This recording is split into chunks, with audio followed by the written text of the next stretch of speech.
welcome to the Spark of Madness podcast. We are joined by two special guests. One is returning, one is brand new, but they know each other very well. Rachel and Chauncey Frend. Chauncey, you were on our Last Jedi podcast. The Last Jedi. Yeah. You work here, so This is kind of your element, right? Yeah, when you guys had me on for that, I was like, I got to at least show Matt, because these two went to this school, so they've kind of seen We don't count. And I'm always joined by Aaron and... All right, Ben. Oh, God, jeez. Zero out. We are here at the IU Advanced Visualization Lab in front of this crazy, awesome... It's a VR screen. VR screen. We're going to have some fun playing around with all these toys.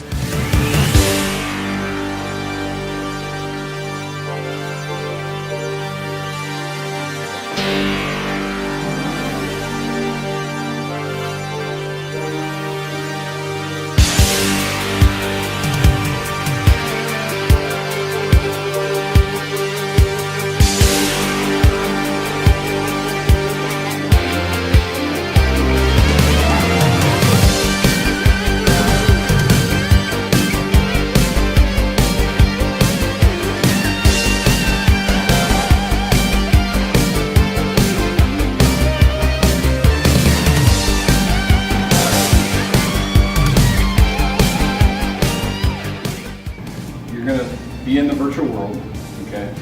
So I'll put some headphones on you eventually, and then you'll get this handset. Isn't that weird? That's so crazy. All right. And it's got lighting. It looks. Is this the first time you used it at Five-ish? It's not actually just the technology, because it's just an illusion, and your brain actually is a very important part of it, because it's all about you downloading the illusion as it's happening and kind of buying into it. Basically, what the world is now. A big illusion.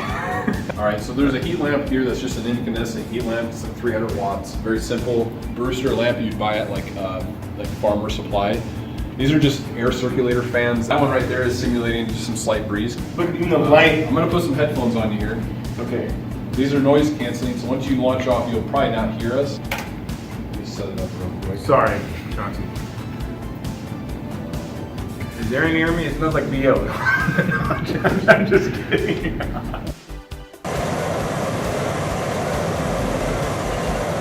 Oh, wow. You can feel the heat, too. To the spaceship.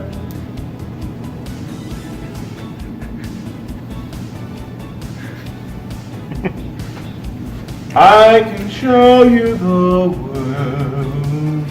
Whoa! Woo! Some Beauty and the Beast shit going on here.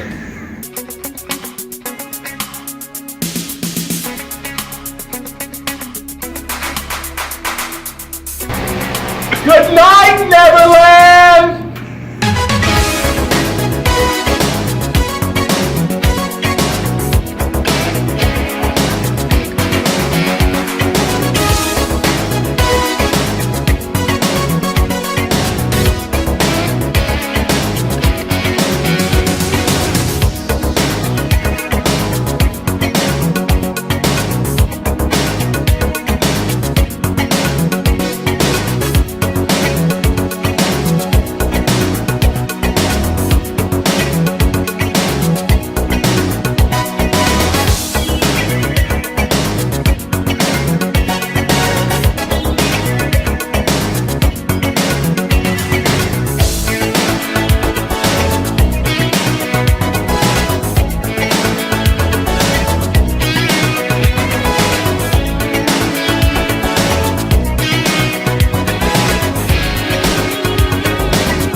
Pretty cool, man.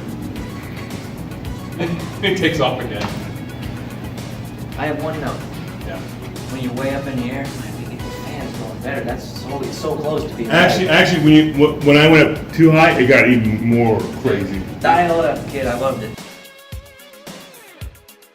So while Ben's doing this, Chauncey, where did you start with all this stuff? Because this wasn't the original rig, right? Seated rigs were easier to start with, because you put a user in a fixed location where they're not going to move around like Ben is doing, and then you just position all the fans and things around them. In the past, I used the smaller, like the standard house fans, and like there are other folks in the VR research field doing things with like wind and just different types of environmental effects. But a lot of times they use DC electronics, which are usually low voltage, smaller. And I thought, there's got to be a way to start doing more like room scale stuff. But I just designed a specific type of controller here with a Raspberry Pi. So the important part of it is that it basically understands in a configuration file where these fans are in 3D space around the user and where like the heat lamp is, and you can hook up other things to it. It's one of the research projects I just have written in the last few weeks. I haven't got a lot of sleep, but we got it written. Was a firefighting training simulator. I'm designing an actuated peripheral so like the heat will start at the beginning of the simulation, get to full heat, and then when you need it during the simulation, say a fire is visible or something like that, it would rotate into view. So it would actually like kind of bathe this area in a lot of heat radiation. Gotcha. Then beyond that, for smell, I designed a ducting system. So you have lots of tubes and the solenoid ducted butterfly valves that can actually duct scent vapor through this system.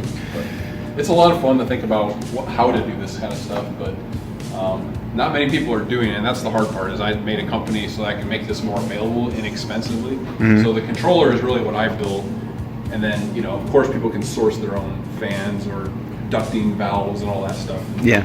The whole idea is just to kind of spur more people doing this. So we're going to do Ready Player One, which came out this weekend, and we all went to see it together. Yeah, at the same time, same bat place. In 3D. You guys, how about our guests give us the rundown without spoiling for everybody? Because I like to spoil things. So Ready Player One, dystopian future. It's in Columbus, Ohio. Yeah. California. And basically, reality is so oppressive that everyone has gone towards this virtual reality called the OASIS.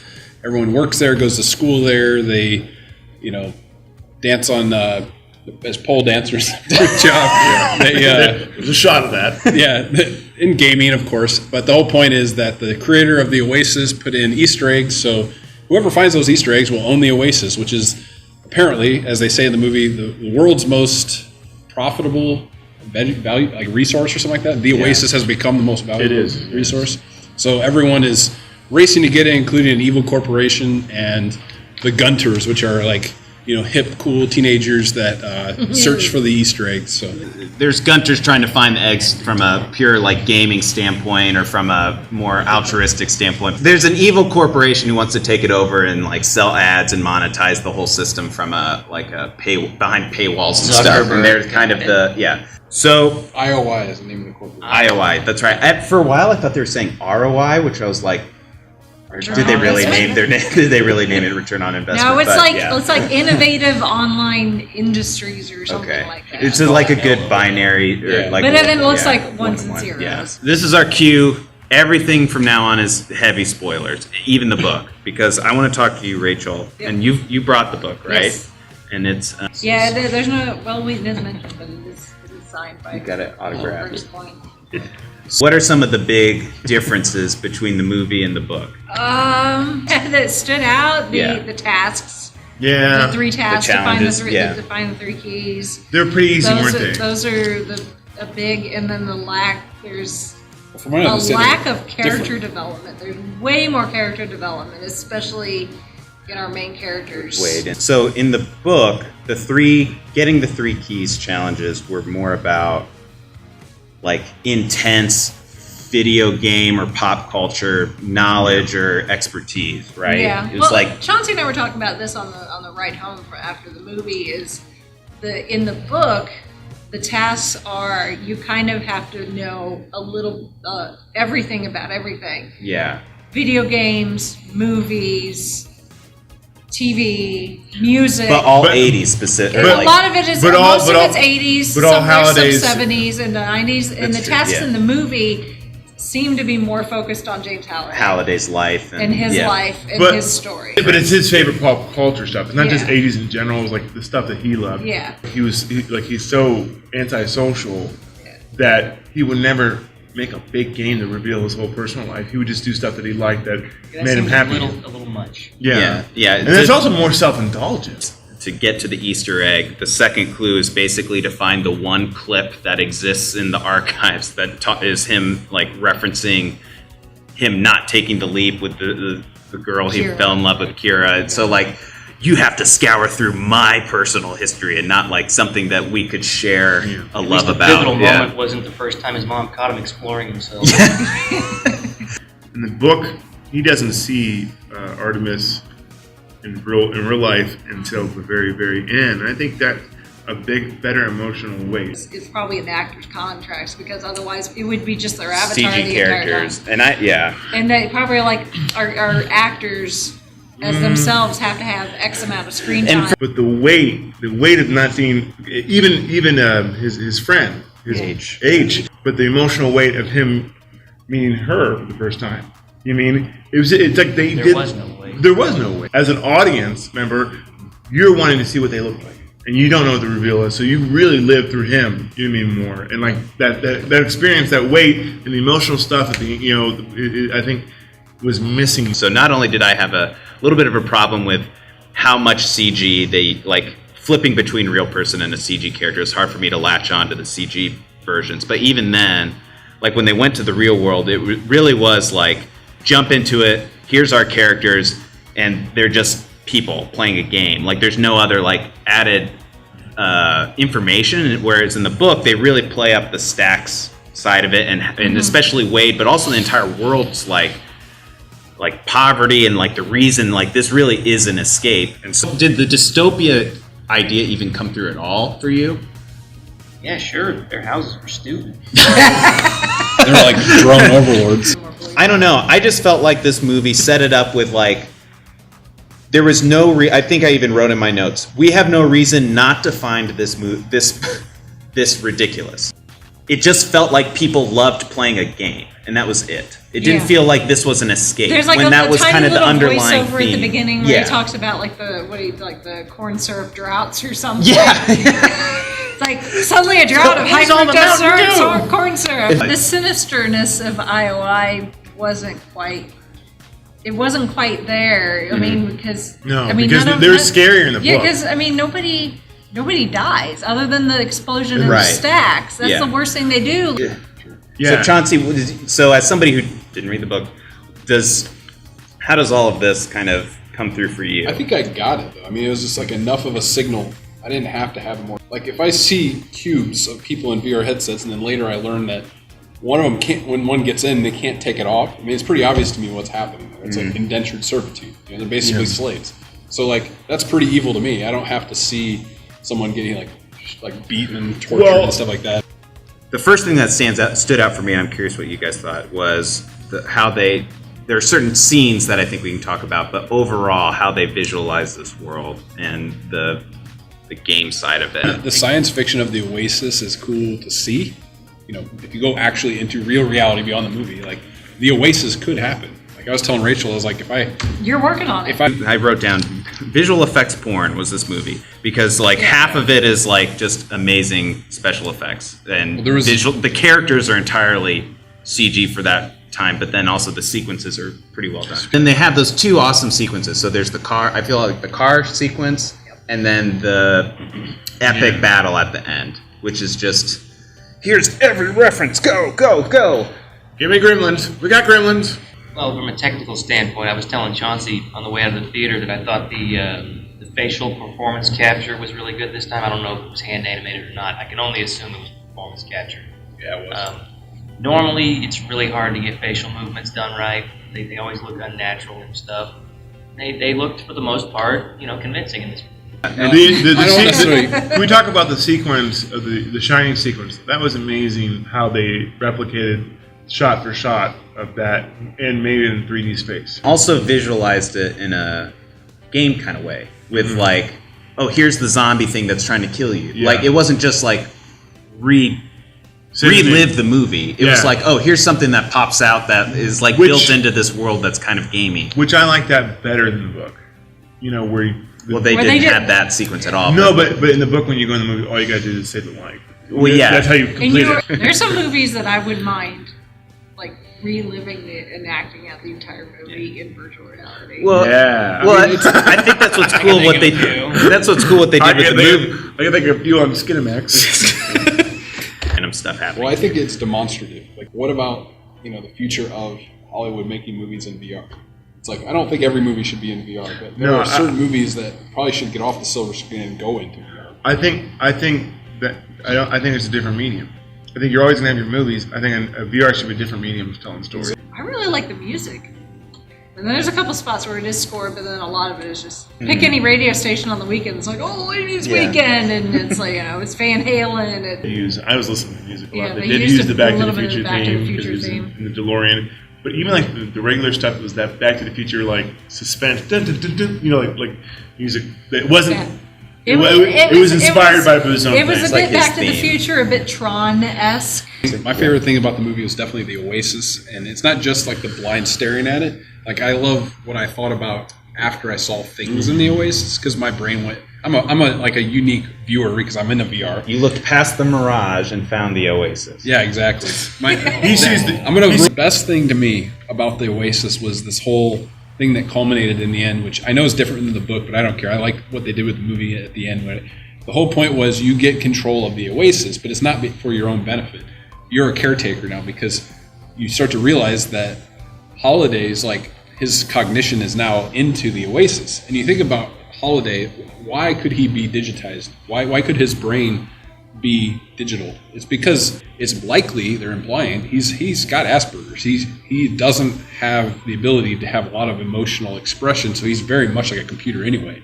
Why not go ahead and digitize yourself into the Oasis and then give someone control that you trust? So that's why the Oasis is built based upon himself. It's not celebrating himself. It's trying to find someone who cares enough about you that they're in charge of you, and then they can choose who's going to be in charge of you later. It's true. And you know why? So within the context of the movie, they talk about how there's this rebellion that Artemis is leading, and I guess her dad was part of it, or It's based on her dad because her dad died being in service. was one of the loyalty. Okay, so what is the rebellion rebelling from? The iOS. Sounds like a simple answer, but I have a follow-up. I don't know.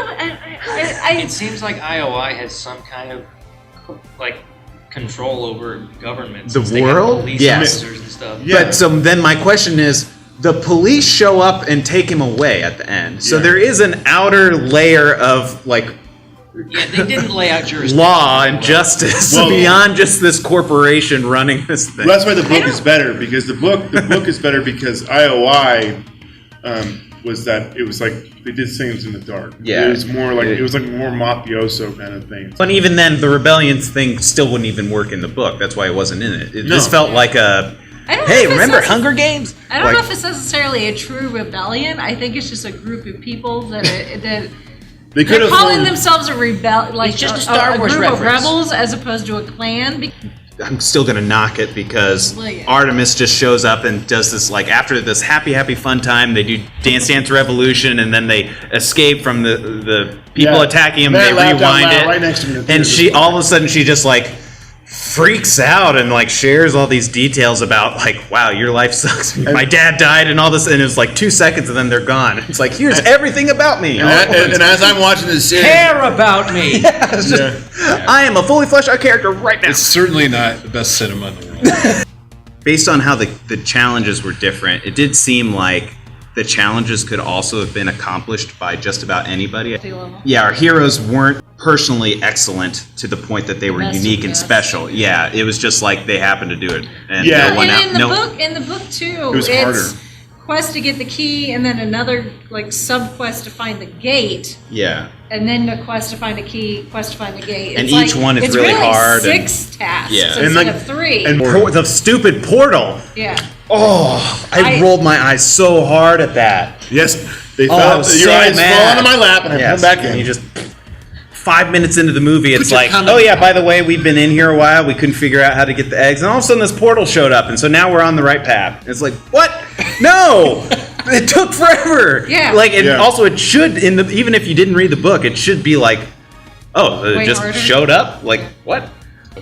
In time, I didn't roll my eyes at the portal because I was just like, okay, it makes sense. And then, especially at the Yeah, end, if I gotcha. realized that Yeah. you have an entity living inside the computers of the Oasis, He might have just said, "Oh, these stupid humans. Here's a portal for you." Yeah. So That sounds like something I think- someone would have coded in there. If they don't get it by this time, open the portal. Yeah, or a timer. okay, so we're corrupted. We're corrupted by this. Still kind of silly, but Yeah. Let's talk about the end just a little bit because they leave it with. So he wins the Oasis. He's going to spread control of it to The rest of the high five. the other high five, which again they're all like at most 21 years old. Yeah. One of them is 11. Yeah. They're like, we're going to control it the way it should. We're 5 kids. It's like a $1 trillion company. What was this movie rated PG? PG-13? They got one. They got their F-bomb. one F-bomb Yeah. that they're allowed. Which one? Well, I don't even remember it. I was just. it was about Chucky.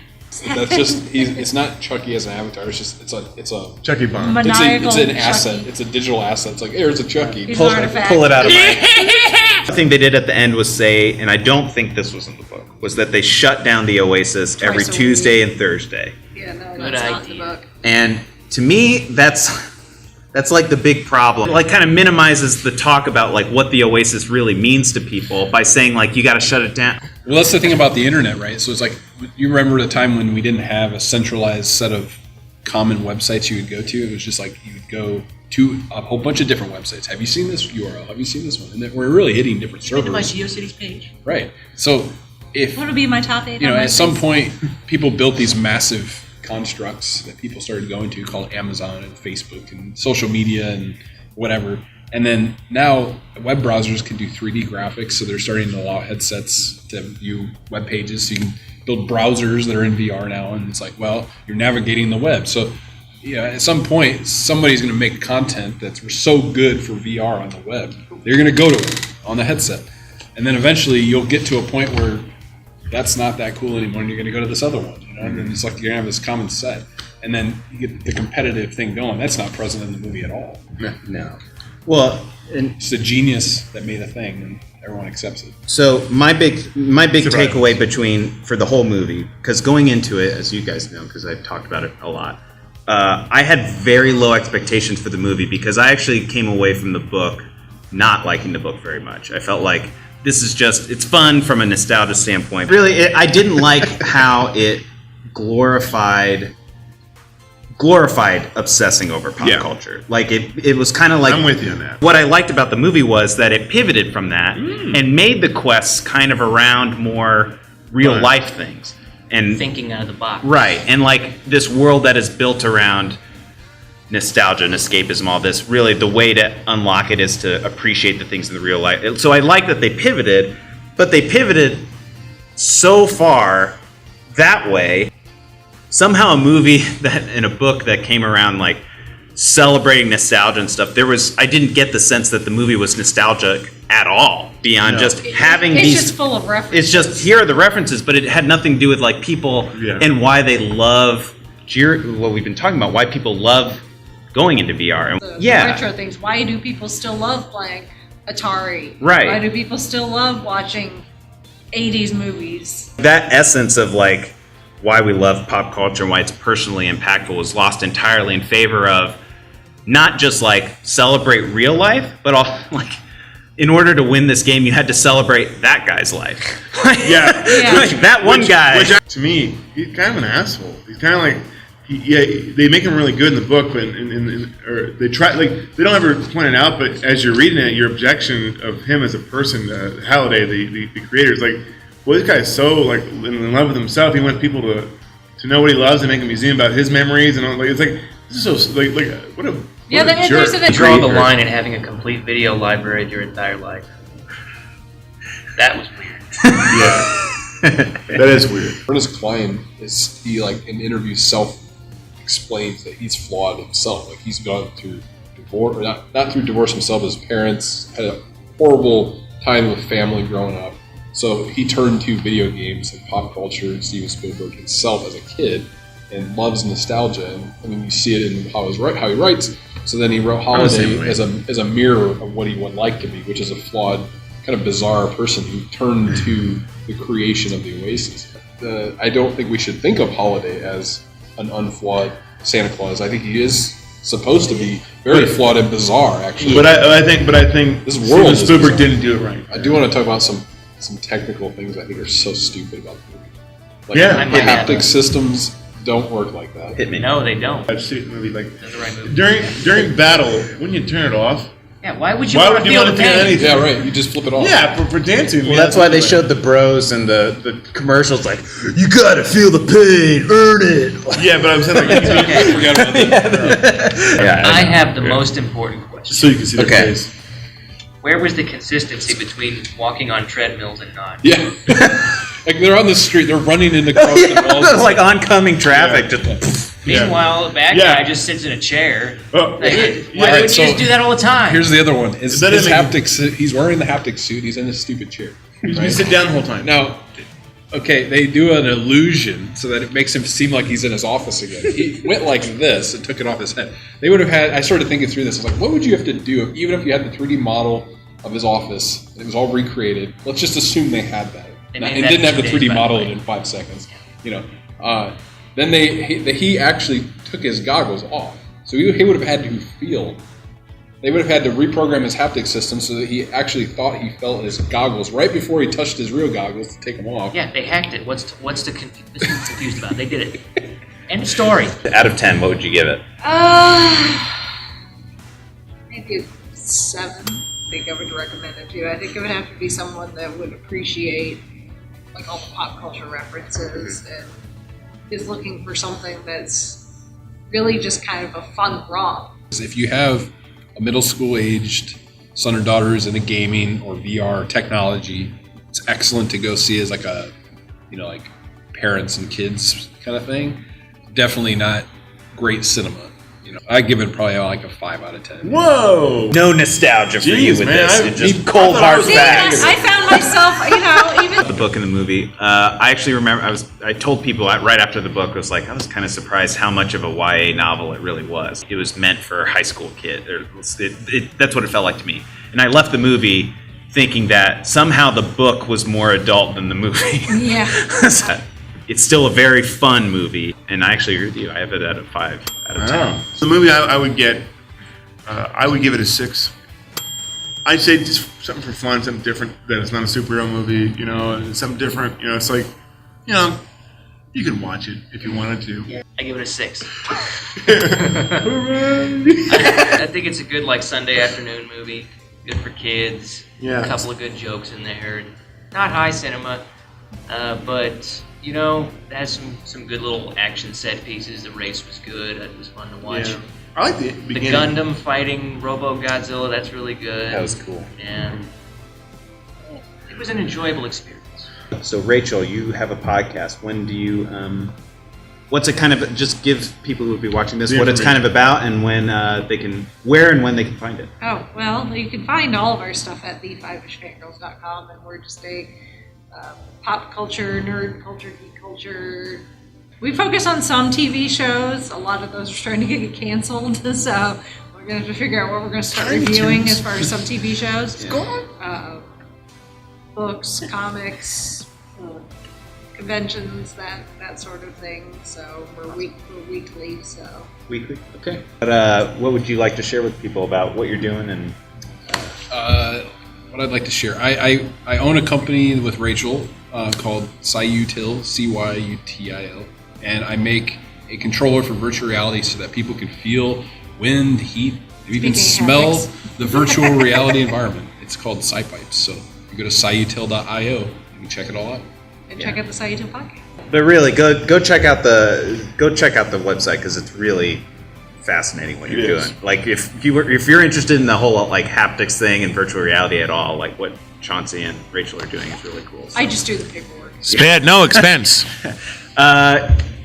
You guys experimenting with Game Sharks. Yeah, we're doing Game Sharks Live every Friday on Twitch, 7 p.m. Check us out. All right, thanks for listening, watching, everybody. Bye. Thanks for having us.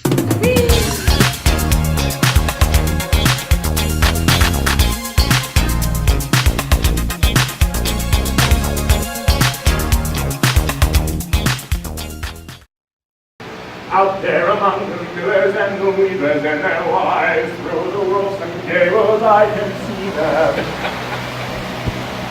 And out there where they all